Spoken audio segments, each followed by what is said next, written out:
प्रधानमंत्री नरेंद्र मोदी ने जेवर इंटरनेशनल एयरपोर्ट का शिलान्यास किया। इस मौके पर प्रधानमंत्री ने जहां सीएम योगी आदित्यनाथ को कर्मयोगी बताया, वहीं विपक्षी दलों पर निशाना साधा। उत्तर प्रदेश को ताने सुनने के लिए मजबूर कर दिया गया था।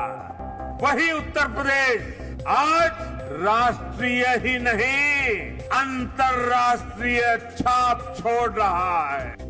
प्रधानमंत्री ने समाजवादी पार्टी के अध्यक्ष अखिलेश यादव पर तंज कसते हुए कहा कि मोदी योगी भी चाहते तो फोटो खिंचवा लेते। वहीं अखिलेश यादव ने बीजेपी पर पलटवार करते हुए कहा कि नोएडा में भी एयरपोर्ट बेचने के लिए बना रहे हैं। ये कैसे भारतीय जनता पार्टी के लोग हैं? एक तरफ हवाई अड्डा बेच रहे हैं, दूसरी तरफ हवाई अड्डा बना रहे हैं। इससे पहले समारोह को संबोधित करते हुए मुख्यमंत्री योगी आदित्यनाथ ने भी विपक्षी दलों पर हमला करते हुए आरोप लगाया कि यूपी में दंगे कराने की साजिश की जा रही है। गन्ने की मिठास को कुछ लोगों ने कड़वाहट में बदल करके यहां पर दंगों की एक जो श्रृंखला खड़ी की थी। वहीं कांग्रेस ने भी जेवर एयरपोर्ट के शिलान्यास के बहाने बीजेपी को घेरा।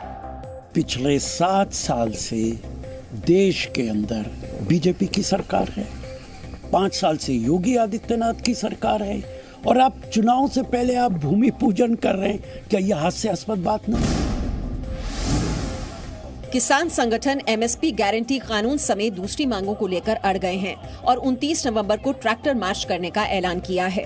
जब तक भारत सरकार बातचीत नहीं करेगी और जो सादत हुई जिन किसानों की उनको कंपनसेशन नहीं देगी, एमएसपी पे गारंटी कानून नहीं लेकर आती, जब तक जारी रहेगी। इस बीच किसानों के दिल्ली कूच के ऐलान के बाद दिल्ली पुलिस अलर्ट पर है और गाजीपुर बॉर्डर पर फिर से बैरिकेड लगाए जा रहे हैं। 26 नवंबर को किसान आंदोलन के 1 साल पूरा होने पर किसान अपनी मांगों को लेकर दिल्ली कूच करने की घोषणा कर चुके हैं। विपक्षी दलों ने भी किसान आंदोलन का समर्थन करते हुए केंद्र सरकार को फिर से घेरा है। 1 साल के बाद उनको होश आए हैं कि अब इसको बदलना चाहिए, नई शक्ल देना चाहिए, वगैरह वगैरह। फिर भी मैं दोबारा उनको चेतावनी दे रही हूँ कि जो भी करे किसानों के साथ चर्चा करके, वार्ता करके सारे कुछ लाइए तो बेहतर हो।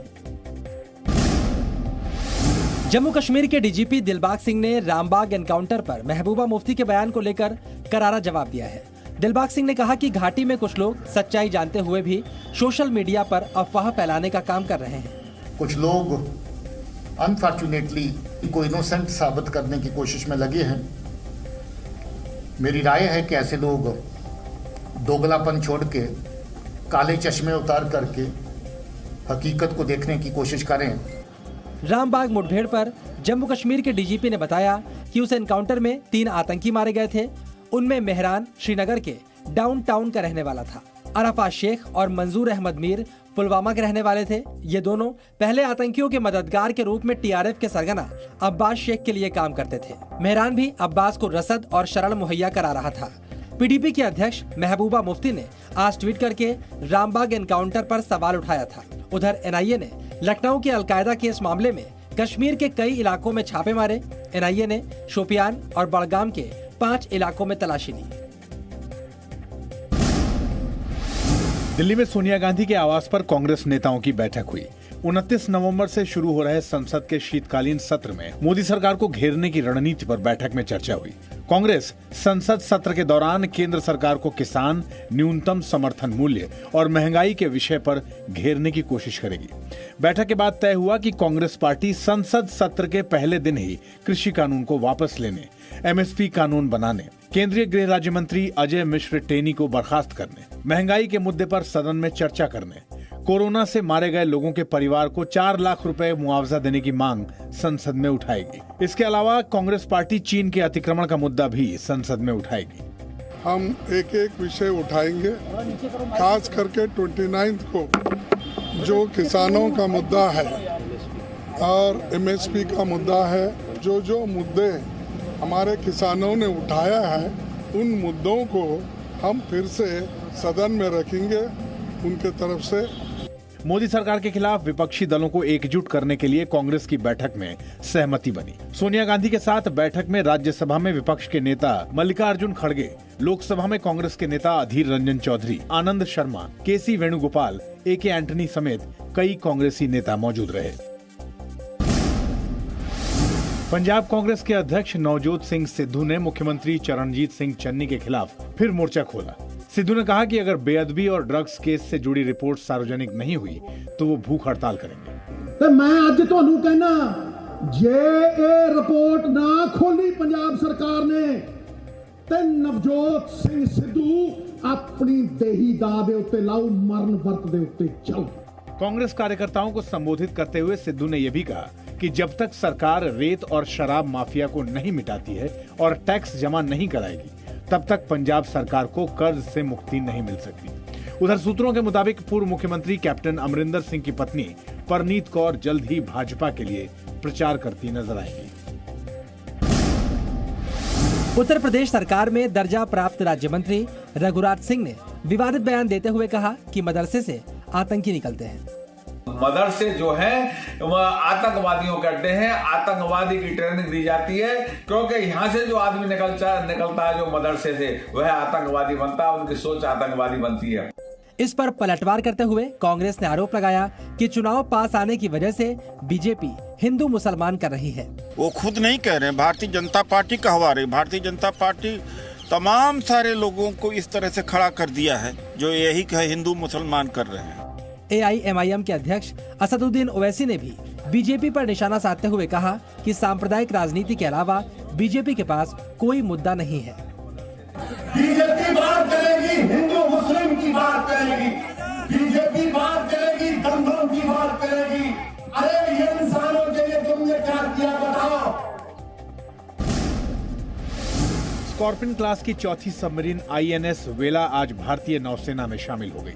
सबमरीन को नौसेना प्रमुख एडमिरल करमवीर सिंह की मौजूदगी में नेवी में शामिल किया गया। INS वेला को समुंदर का साइलेंट किलर कहा जाता है। समुंदर में दुश्मन इसे आसानी से ट्रैक नहीं कर सकते। नौसेना प्रमुख ने कहा कि समुद्र में चीन और पाकिस्तान की रणनीतिक साझेदारी को देखते हुए सतर्कता जरूरी है। I decided that we will work towards a combat ready, credible, cohesive and a future ready navy.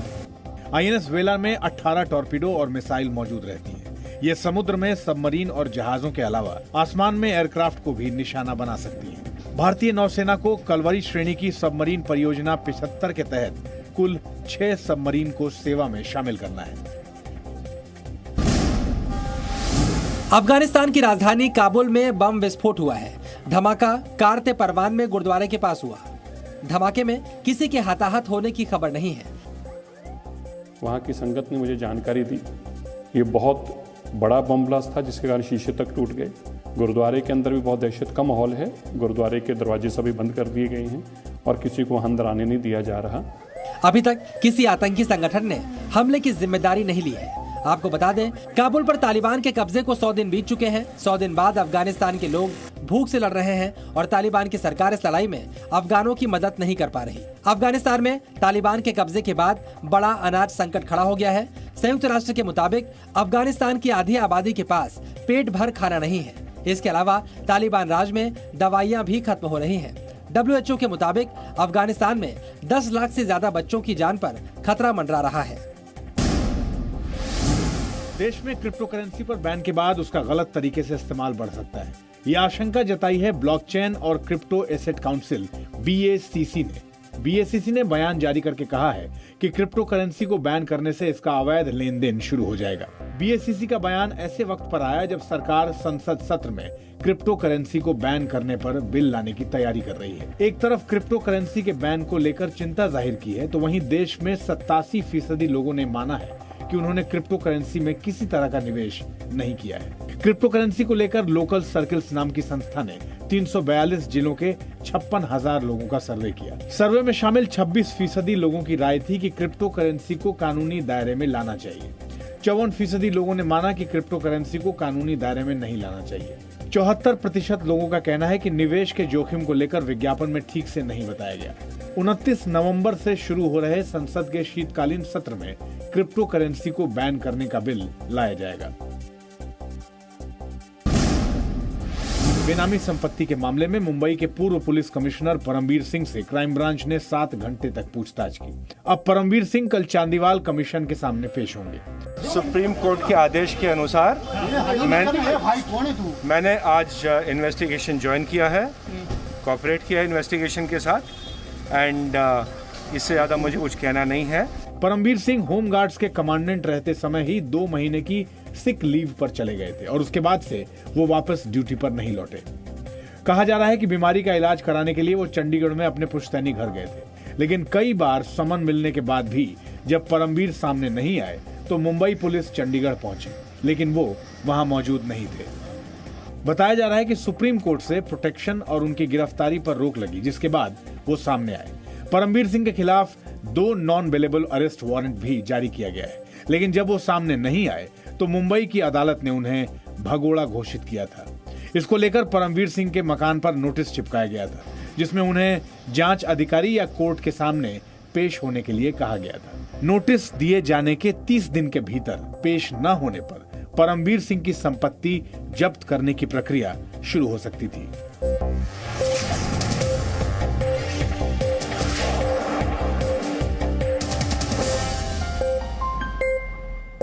Presenting B News app, available on Google Play and App Store. Download it now.